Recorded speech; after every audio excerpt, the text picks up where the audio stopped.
Hello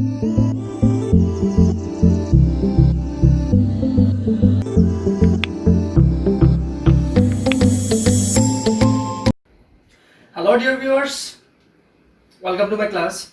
I am Saddam Hossain with you. আজকে আমি phrase and close নিয়ে আলোচনা করব। বিশ্ববিদ্যালয় ভর্তি পরীক্ষা, কম্পিটিটিভ পরীক্ষা অ্যাজ ওয়েল অ্যাজ একাডেমিক লেভেলে সব ক্ষেত্রে ফ্রেজ এন্ড ক্লোজের ব্যবহার জানা অতীব জরুরি। প্রথমে আসলে জানার চেষ্টা করি what is phrase and what is clause. Very simply যদি আমি বলি, ফ্রেজ বাক্যের এমন একটা অংশ যে অংশে কোনো সাবজেক্ট এবং ভার্ব থাকবে না, আর ক্লোজ হচ্ছে বাক্যের এমন একটা অংশ যে অংশ অবশ্যই সাবজেক্ট ভার্ব থাকবে। বাক্যে অবস্থিত প্রতিটা ফাইনিট ভার্বকে আমরা বলবো এক একটা ক্লোজ। আরেকটা বিষয় না বললোই না, ফ্রেজ বাক্যের কখনো কোনো অবস্থায় গুরুত্বপূর্ণ অংশ না। ফ্রেজ ছাড়া ইংরেজি সেন্টেন্স পারফেক্টলি হয়, কিন্তু ক্লোজ হচ্ছে বাক্যের ম্যান্ডেটরি একটা অংশ। দ্যাট মিনস যেখানে ফাইনিট ভার্বটা বিদ্যমান থাকবে এবং ক্লোজ ছাড়া ইংরেজি সেন্টেন্স হবে না। অ্যাজ ইউজুয়ালি একটা সেন্টেন্সে আমরা ফ্রেজ চিনব কিভাবে? চেনার সহজ উপায় হচ্ছে, আমি আমার লাস্ট ক্লাসে আলোচনা করে বলেছিলাম যে সেন্টেন্স দুইভাবে বড় হয়, একটা প্রিপোজিশন দ্বারা, একটা কনজাংশন দ্বারা। প্রিপোজিশন দ্বারা বর্ধিত অংশ জিরান্ড অথবা ইনফিনিটিভ যখন কোনো সেন্টেন্সে থাকবে, ওই অংশটাকে আমরা সিম্পলি ফ্রেজ বলবো। আর একটা সেন্টেন্সে যখন একের অধিক ফাইনিট ভার্ব থাকবে, সেক্ষেত্রে একের অধিক ফাইনিট ভার্বকে যুক্ত করার জন্য আমরা যে কনজাংশনগুলি ব্যবহার করে থাকি, সেই কনজাংশনগুলিকে আমরা সিম্পলি ক্লোজ মার্কার বলবো। ক্লোজ মার্কার হচ্ছে যখন দুইটা ক্লোজকে যুক্ত করার জন্য কোনো কনজাংশন ব্যবহার হবে, সেই কনজাংশনকে আমরা বলবো ক্লোজ মার্কার। আচ্ছা, আমি দুটো এক্সাম্পল দেখি, তাহলে বিষয়টা আরো সহজ হয়ে যাবে। ধরুন, Imran went to TSC to meet his friends. আমি যদি সিম্পলি বলি, আমার সেন্টেন্সে যদি এতটুকু থাকতো ইমরান ওয়েন্ট টু টিএসসি, সেক্ষেত্রে ইমরান হচ্ছে আমার সাবজেক্ট, ওয়েন্ট হচ্ছে আমার সেন্টেন্সের মূল ভার্ব। আর আমি যদি টিএসসি পর্যন্ত রাখি, আমার সেন্টেন্সটা কিন্তু ঠিক ছিল। আবার ঠিক পরের সেন্টেন্সটা যদি দেখি, ইমরান ওয়েন্ট টু টিএসসি, ঠিক এখানে ফুল স্টপ দিতাম, আমার সেন্টেন্সটা কিন্তু পারফেক্ট ছিল। হ্যাঁ, বাট আমি যখনই এখানে টু মিট যুক্ত করলাম, দ্যাট মিনস আমি বলতে পারি প্রিপোজিশন দ্বারা বর্ধিত, অথবা বলতে পারি ইনফিনিট দ্বারা বর্ধিত অংশ। সেক্ষেত্রে এই যে অংশটা টু মিট হিজ ফ্রেন্ডস, আমি যদি বলি ইমরান ওয়েন্ট টু টিএসসি নাই, শুধু যদি বলি টু মিট হিজ ফ্রেন্ডস, তাহলে কিন্তু সেন্টেন্সটা কখনোই অর্থবহ হবে না। এই অংশটাকে আমি বলবো ফ্রেজ, আর এই ফাইনিট ভার্বের অংশটাকে আমি বলবো কি? ক্লোজ। কারণ সেন্টেন্সের যে অংশে ফাইনিট ভার্ব থাকবে ওই অংশটাই ক্লোজ, আর যে অংশে ফাইনিট ভার্ব থাকবে না ওই অংশটাকে বলবো আমরা ফ্রেজ। ঠিক সেম ভাবে, Imran went to TSC so that he could meet his friends. এখানে দেখতে পাচ্ছি সো দ্যাট দ্বারা ইমরান ওয়েন্ট টু টিএসসি এবং he could meet his friends দুইটা অংশকে যুক্ত করা হয়েছে। দ্যাট মিনস এই ওয়েন্ট টু একটা ক্লোজ, এটাকে বলবো ক্লোজ 1, কুড মিট হচ্ছে আমার কি? ক্লোজ 2। দুইটা ক্লোজকে যুক্ত করার জন্য সো দ্যাট একটা ক্লোজ মার্কার হিসেবে ব্যবহৃত হয়েছে। তো ফ্রেজ এন্ড ক্লোজের ওভারঅল কথা হচ্ছে, ফ্রেজ বাক্যের এমন একটা অংশ যেখানে কোনো ভার্ব থাকবে না, ক্লোজ বাক্যের এমন একটা অংশ যেখানে বাধ্যতামূলকভাবে ভার্ব থাকবে। ফ্রেজ বাক্যের কোনো গুরুত্বপূর্ণ অংশ না, ক্লোজ অবশ্যই বাক্যের গুরুত্বপূর্ণ অংশ। একটা সেন্টেন্সে যখন একের অধিক ক্লোজ থাকবে, দ্যাট মিনস একের অধিক ফাইনিট ভার্ব থাকবে, সেক্ষেত্রে এই যে অতিরিক্ত ফাইনিট ভার্বগুলি থাকবে, প্রতিটা ফাইনিট ভার্বকে কানেকশন করানোর জন্য অবশ্যই আমাদেরকে ক্লোজ মার্কার ব্যবহার করতে হবে। কারণ সেন্টেন্সে যখনই আমরা একের অধিক ফাইনিট ভার্ব ব্যবহার করবো, তখন অতিরিক্ত প্রতিটা ফাইনিট ভার্বের জন্য আমাকে একটা করে ক্লোজ মার্কার ব্যবহার করতে হবে। এখন আমরা শিখবো ফ্রেজ এবং ক্লোজ প্রত্যেকেরই আলাদা আলাদা করে প্রকারভেদ আছে, প্রতিটা প্রকারভেদ সম্পর্কে আমি ধারণা করব। সবাই একটু মনোযোগ সহকারে লক্ষ্য করুন। হ্যাঁ, এখন আমি তোমাদের সাথে ক্লোজের প্রকারভেদ নিয়ে আলোচনা করব।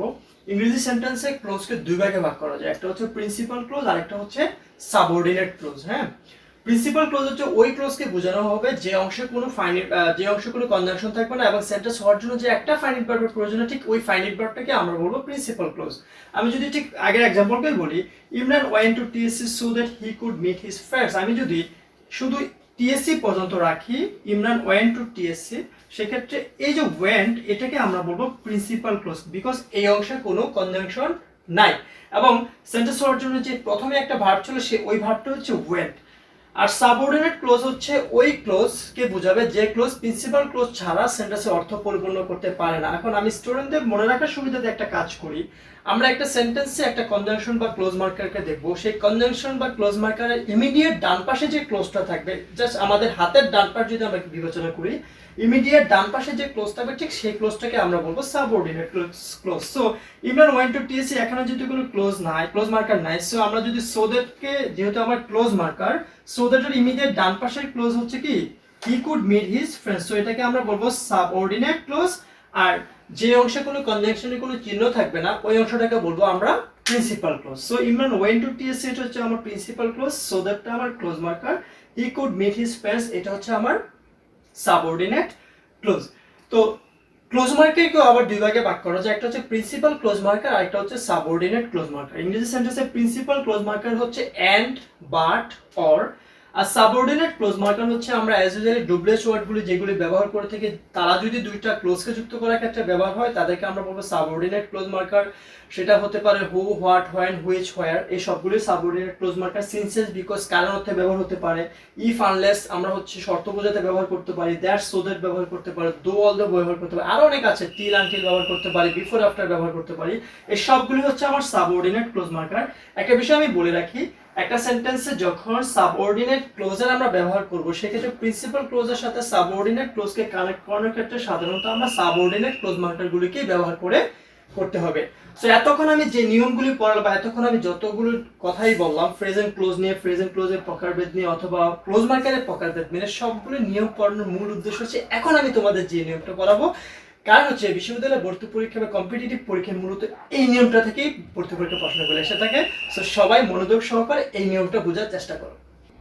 প্রেজেন্ট ক্লোজ সংক্রান্ত যে কয়টা নিয়মই আমি পড়ালাম সবগুলো নিয়ম পড়ানোর মূল উদ্দেশ্য হচ্ছে এই নিয়মটা পড়ানো। কারণ হচ্ছে বিশ্ববিদ্যালয়ে ভর্তি পরীক্ষা বা কম্পিটিটিভ পরীক্ষায় প্রেজেন্ট ক্লোজ থেকে যে কোশ্চেনটা মূলত আসে সেটা হচ্ছে এই নিয়ম থেকে আসে।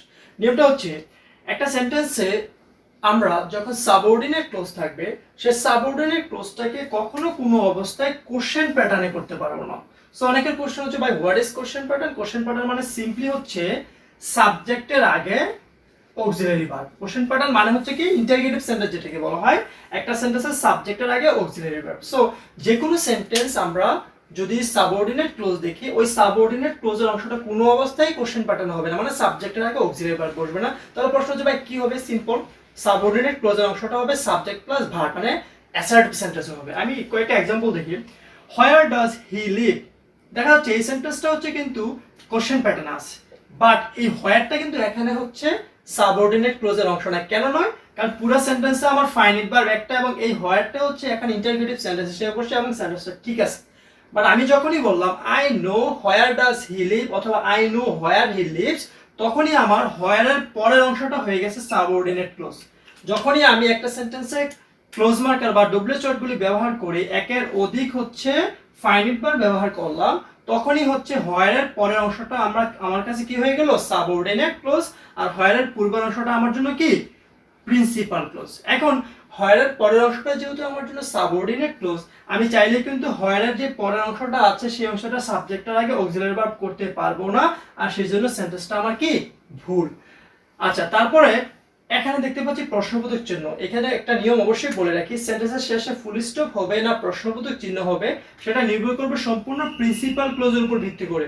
প্রিন্সিপালটা যদি আমার অ্যাসার্টিভ হয় অবশ্যই শেষে ফুল স্টপ হবে, প্রিন্সিপালটা যদি আমার ইন্টারগেটিভ হয় অবশ্যই শেষে প্রশ্নবোধক চিহ্ন হবে। যেমন I know where he lives, I নোটা আমার প্রিন্সিপাল ক্লোজ, শেষে ফুল স্টপ এবং সাবঅর্ডিনেট ক্লোজের অংশটা অ্যাসার্টিভ, সেজন্য আমার এই সেন্টেন্সটা অবশ্যই কারেক্ট, উপরেরটা অবশ্যই ভুল। আবার নিচেরটা দেখি, do you know where he lives, এই সেন্টেন্সে আমি দেখতে পাচ্ছি হোয়ার এর পরের অংশটা হচ্ছে সাবজেক্ট এবং ভার্ব আছে, দ্যাট মিন্স সাবঅর্ডিনেট ক্লোজটা ঠিক আছে। বাট ডু ইউ নো এটা আমার কি আছে? প্রিন্সিপাল ক্লোজ এবং এটা আছে ইন্টারগেটিভ এবং শেষে পাচ্ছি প্রশ্নবোধক চিহ্ন, দ্যাট মিন্স সেন্টেন্সটা কারেক্ট। আমি যদি শেষে ফুল স্টপ দিতাম তাহলে কিন্তু সেন্টেন্সটা ভুল হতো। তো এই হচ্ছে মোটামুটি প্রেজেন্ট ক্লোজ নিয়ে ডিটেইলস আলোচনা। আমি আবার একটু সাম আপ করছি, জাস্ট একটা সেন্টেন্সের যে অংশ কোনো ভার্ব না থাকবে ওইটাই হচ্ছে কি আমার ফ্রেজ, যে অংশ ভার্ব থাকবে ওইটাই আমার ক্লোজ। আর যখনই একের অধিক ক্লোজ থাকবে সেই ক্ষেত্রে কনজাংশনের ডান পাশের অংশটা সাবঅর্ডিনেট ক্লোজ, আর সাবঅর্ডিনেট ক্লোজটা কখনো কোনো অবস্থায় আমরা কোশ্চেন প্যাটার্নে করতে পারবো না। এবং সেন্টেন্সের শেষে ফুল স্টপ হবে না প্রশ্নবোধক চিহ্ন হবে, বা সেন্টেন্সটা কি হবে এটা নির্ভর করবে সেন্টেন্সের প্রিন্সিপাল ক্লোজের উপর ভিত্তি করে। সো ভিউয়ার্স, আজকে এই পর্যন্তই আলোচনা। ইনশাআল্লাহ আগামী ক্লাসে হয়তো নতুন কোনো টপিক নিয়ে আলোচনা নিয়ে তোমাদের সামনে আসবো। সো সবাইকে ক্লাস শেষের আগে যেটা না বললেই নয়, আমার ক্লাসে যদি কেউ নতুন এসে থাকে এবং আমার ক্লাস যদি ভালো লাগে অবশ্যই আমার চ্যানেলটি সাবস্ক্রাইব করবে এবং তোমার ফ্রেন্ডদের সাথে শেয়ার করবে। আর লাস্ট অফ অল, আমি যা আলোচনা করছি ইন ডিটেলস তোমরা আমার লেখা একটা বই আছে English A to Z bulletin, ওই বইতে তোমরা পাবে।